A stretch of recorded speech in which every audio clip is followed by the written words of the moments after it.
Danger, Dr. Danfield.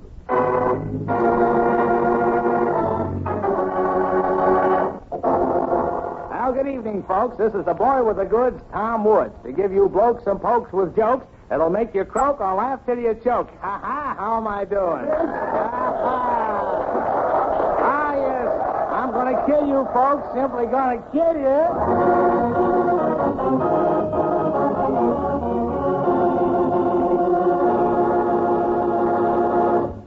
Dr. Danfield, student of crime psychology, has many times provided the police with a solution to a baffling crime. As usual, there's an interesting case for the doctor today. We'll call it Death Tunes In at 790 Kilocycles.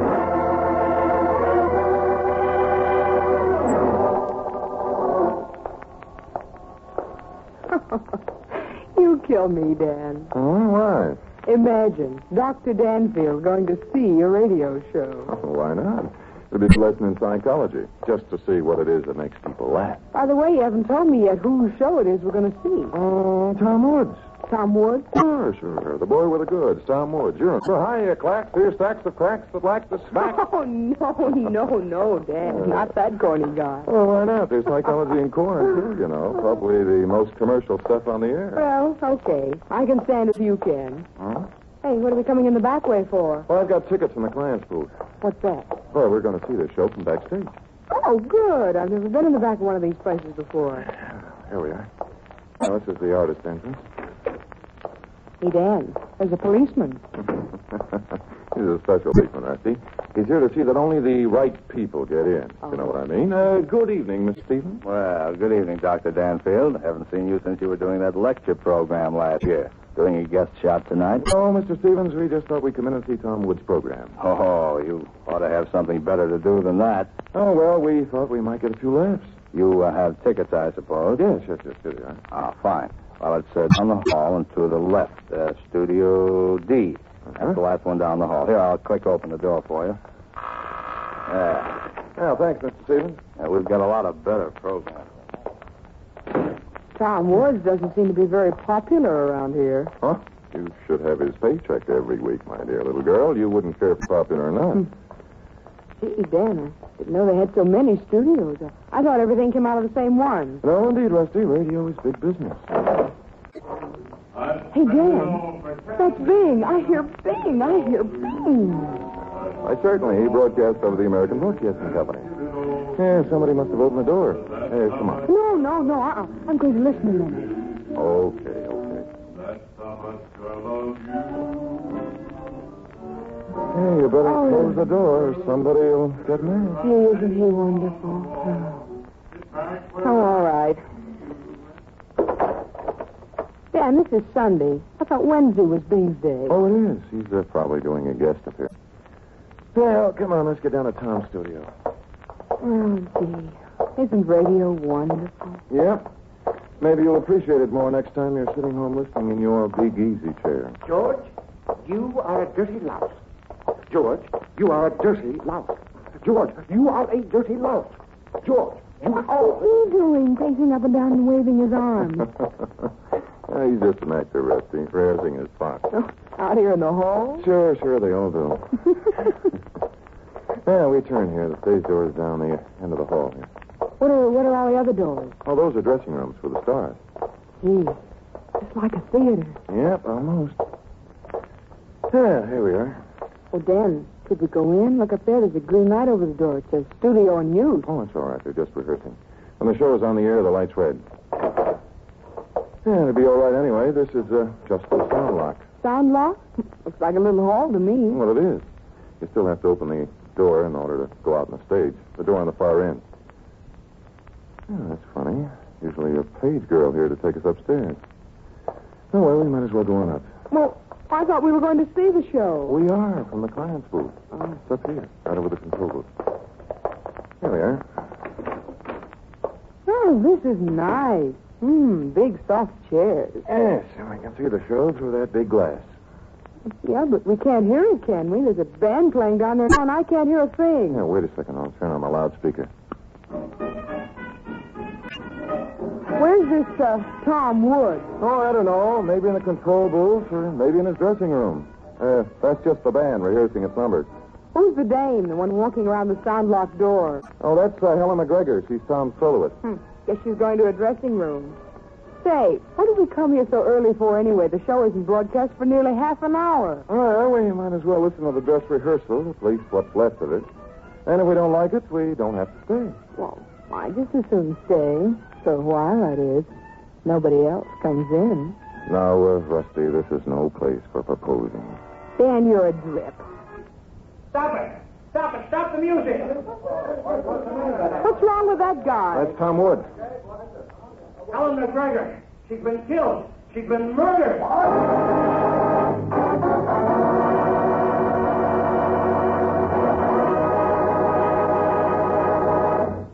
In a moment, we'll return for the second act of Danger, Dr. Danfield. But first...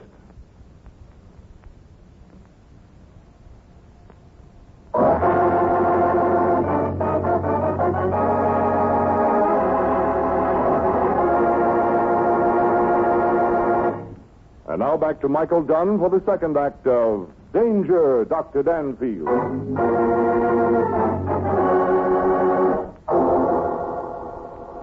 Helen McGregor. She's been killed. She's been murdered. She's in the sound lock. She's lying in the sound lock. Come on, Rusty, let's get down there. Helen McGregor. Why, Dan, we just saw her a minute ago. Yes. What's the matter? What's going on here? Helen's been murdered. I just came in here and... Who are you? I'm Dr. Danfield. Here, let me take a look. Just a minute. What are you doing in here? This is a broadcast studio known as a... I have tickets for the client's booth. In fact, I'm a friend of the sponsor. No, 1,000 pardons. I am J. Sheridan Lewis. I'm the producer of this opera. Yes, yes. And now, if you don't mind, I'll take a look at this poor girl. Dan, there's a filing spindle.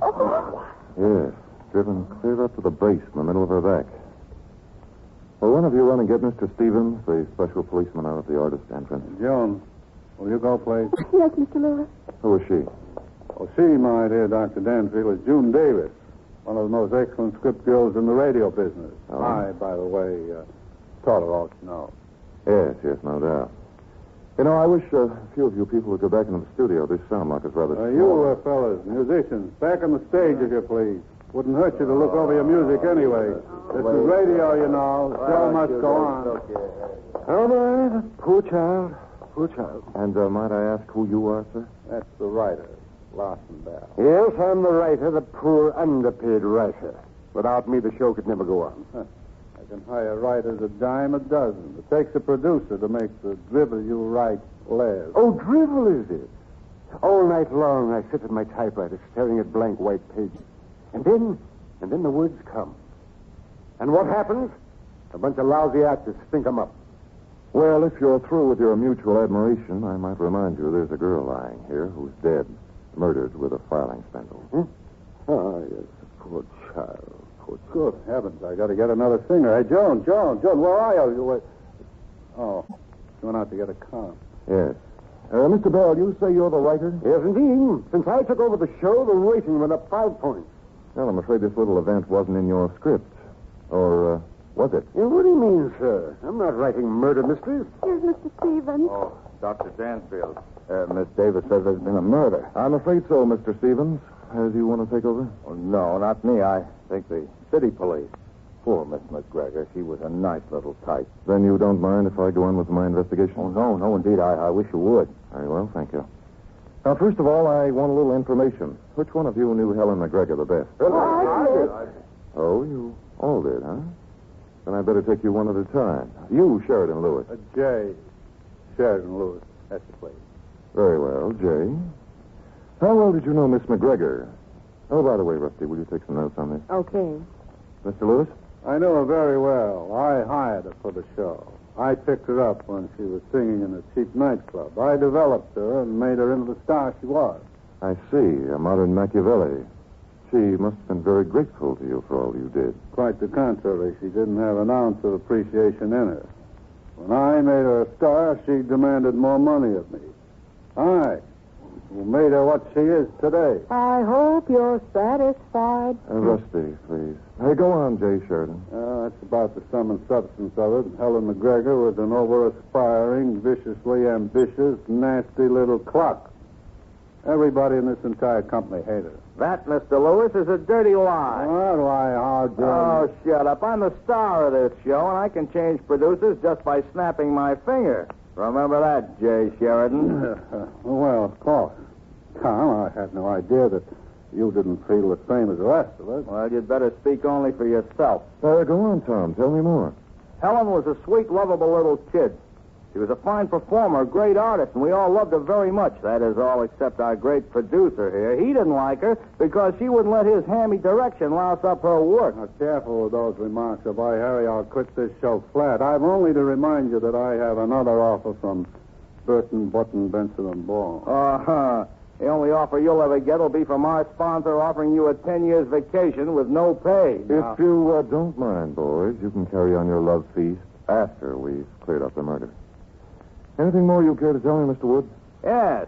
Helen was a great little girl. I'll never forget how she used to smile when I'd introduce her to the audience. I'd say, here she is, folks, a pill for your ills, a frill that will trill with a voice that will thrill. Believe me, folks, she will fill the bill. Aha! Yes, sir, and then she'd give me a lovely smile. Well, I had as much to do with her success as Jay Sheridan here. Yeah. I wish I really did have that offer.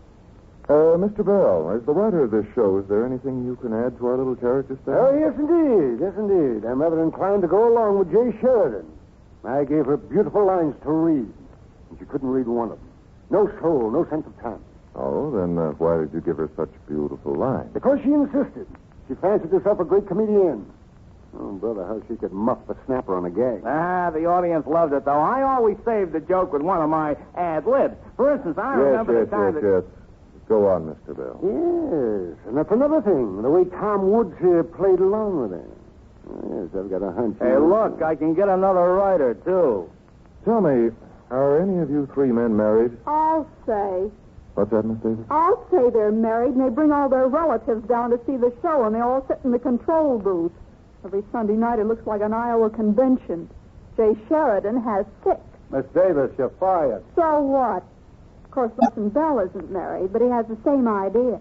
He keeps leaning over my shoulder while I'm timing the show, breathing down my neck and sticking his nose in my ear. Miss Davis, you're fired. I quit. Tom Woods' wife. She's always here, too. Comes down to look after Sonny Boy and see that he goes right home with it. Not anywhere else with Helen McGregor.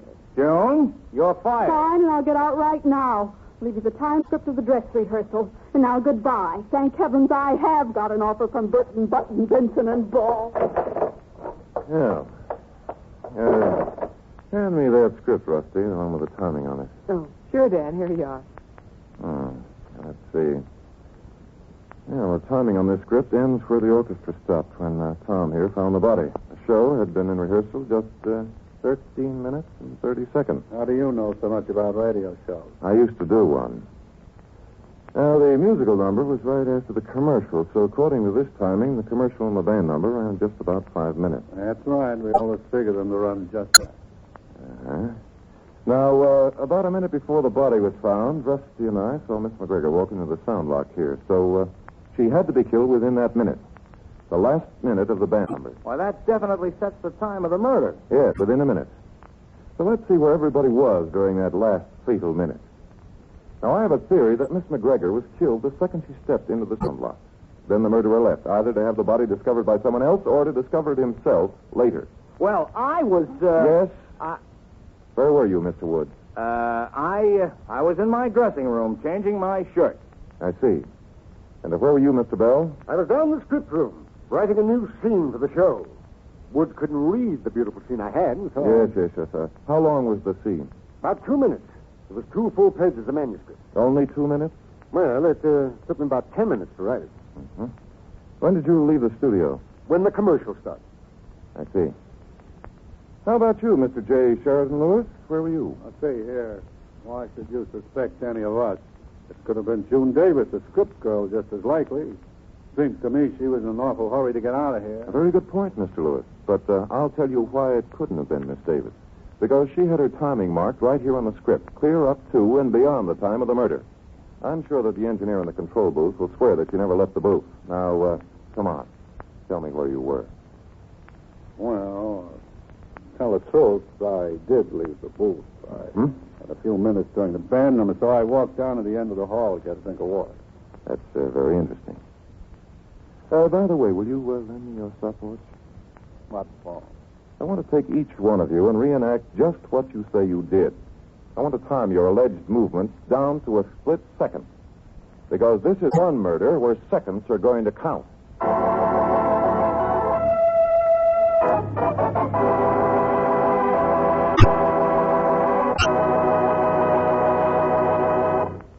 In a moment, we'll return for the third act of Danger, Dr. Danfield. But first...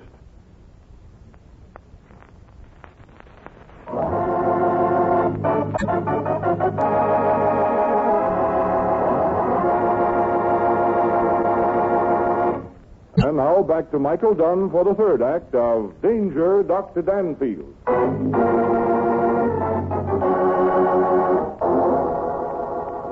along, Rusty. I want you to check the time with me. You bet. Script room is down the hall here, past the dressing rooms. About 50 feet. Fine. Still walk naturally, Bill, like you did when you came down here before. This is the script room, Dr. Danfield. Good. Let's go in. Now, I wrote the new scene on that typewriter right there. Oh, sit down, please, will you, Bill, and type off a few lines of your new scene. Do it exactly as you did before, please. Okay.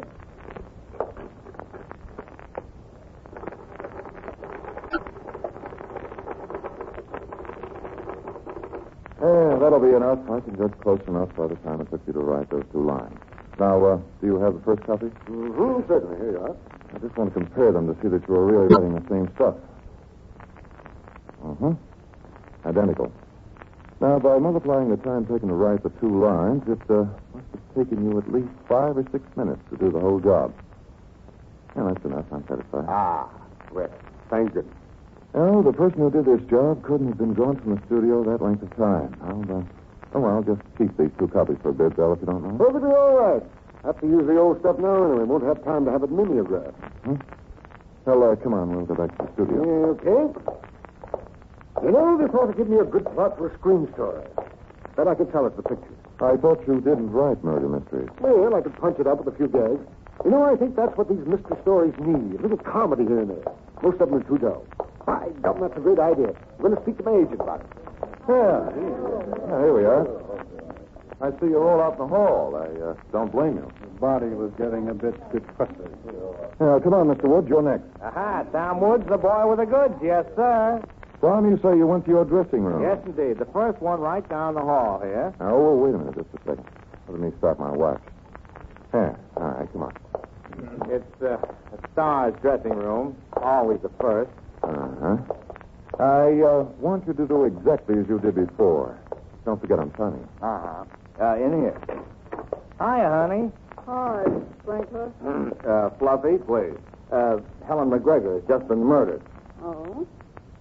Thought I heard some commotion down the hall. Is that all you got to say? I make believe that I loved her when I don't. Start changing your shirt, will you please, Tom? You can talk while you're changing. There. Police? Oh, I don't mind, Dearie. I'm sure Tom won't. Who are these guys, Tom, your new agent? Dr. Danfield and Miss Fairfax. He's investigating the case.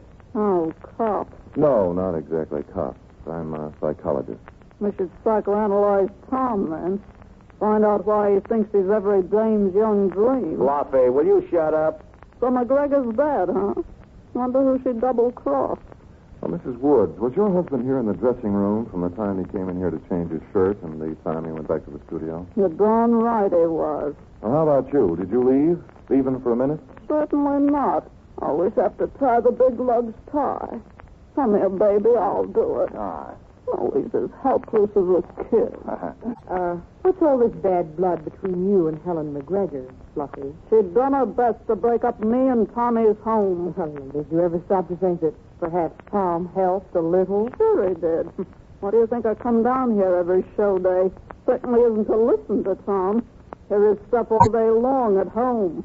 Believe me, dearie, take my advice and never marry a guy who thinks he's funny. Very interesting. If you've changed, Tom, we'll walk back to the studio. Well, maybe now that McGregor's dead, I can stay home nights.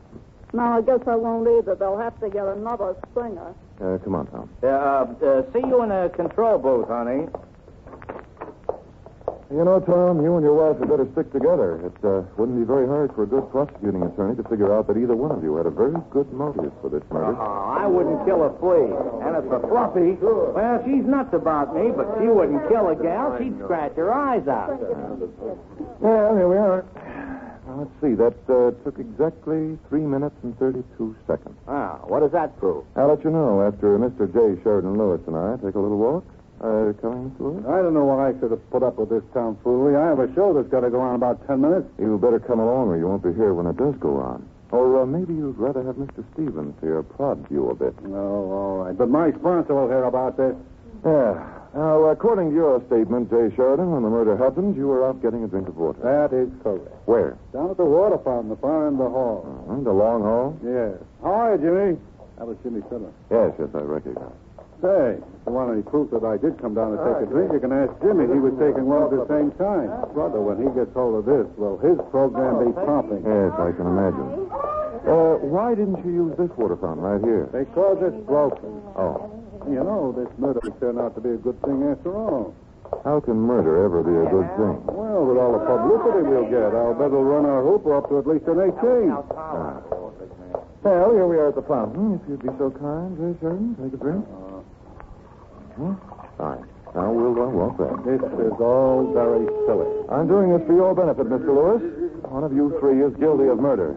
This is the only way I can prove that two of you are innocent. Of course, you could save me a lot of trouble by confessing. But I'm not... Go ahead. I won't raise any more fuss. Yeah, it's better.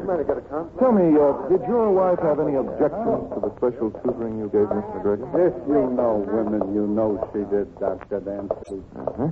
You couldn't by any chance have gotten in a bit too deeply with your protege. Deep enough that to keep peace at home you were supposed to get rid of her? My dear Dr. Danfield, I am a man of the world. I have been around. Yes. I may play around, but I never allow myself to become too deeply involved with anyone. Yes, I rather imagined you were that kind of a character. No, my... Oh, save it. Here we are back again. Well, that concludes my little experiment, gentlemen. Oh, by the way, Lewis, that took exactly 3 minutes. Yes, that should be about right. Now, I've taken an exact timing of your movement since you left the control room. You, Mr. Bell, were writing a scene for the show. The time for that was between 5 and 6 minutes at the very least. Therefore, if your story is correct, it would have been impossible for you to be here in the sound lock at the time of the murder. Well, thank you. That relieves me no end. And now for the boy with the goods, Tom Wood. Yes, sir. Well, according to your story, you were in your dressing room changing your shirt. Fortunately for you, your wife was also there, and she corroborates your tale. That timed out at exactly 3 minutes and 32 seconds. So you couldn't have been here at the time of the killing either.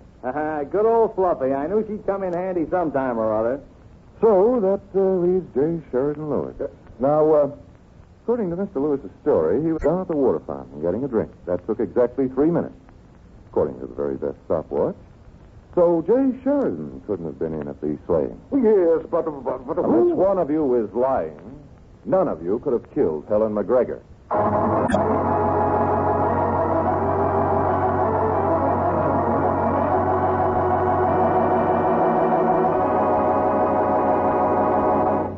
In a moment, we'll return for the conclusion of Danger, Dr. Danfield. But first...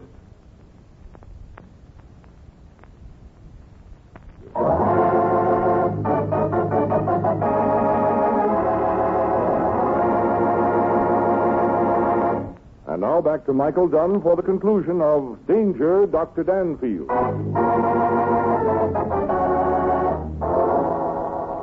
I said that unless one of you was lying, none of you could have killed Helen McGregor. But one of you is lying.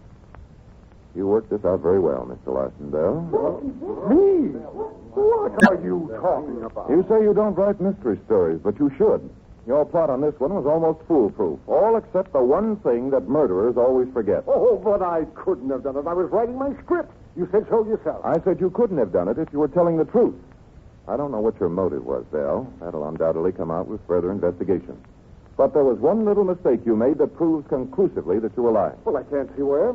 These two pieces of manuscript, Belle, the new scene you were supposed to be writing, they were written on different typewriters. That still doesn't prove... Oh, yes, it does. That and a couple of other things. Lewis couldn't have done it. He did go to the water fountain, and he has Jimmy Fiddler to back him up.